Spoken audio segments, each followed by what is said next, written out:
Now we are going to discuss about laws of reflection. Objectives of this section are to learn first law of reflection, to learn second law of reflection. Let's start the discussion about first law of reflection first.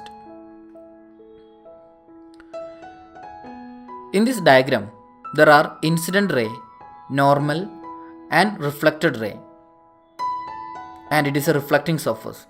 This shaded region is non-reflecting surface. And there are two angles. One is incident angle and second one is angle of reflection. Angle of incidence and angle of reflection. Angle of incidence is represented by the letter I and angle of reflection is represented by the letter R. I and R. If the angle of incidence I is 30 degree, then angle of reflection R should be 30 degree. These two angles should be always equal.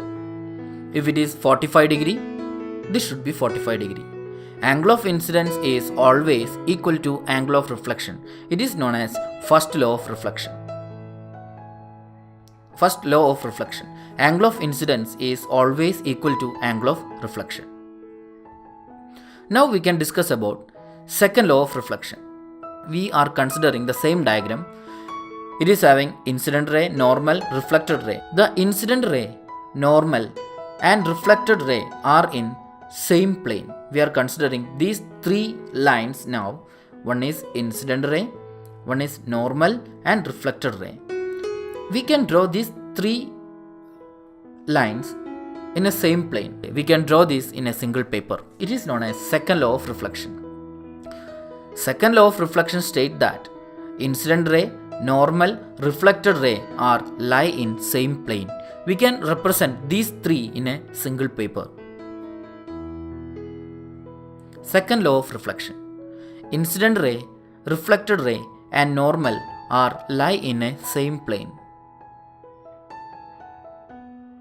So we can conclude that first law of reflection. Angle of incidence is always equal to angle of reflection. Second law of reflection. Incident ray, reflected ray and normal are lie in a same plane.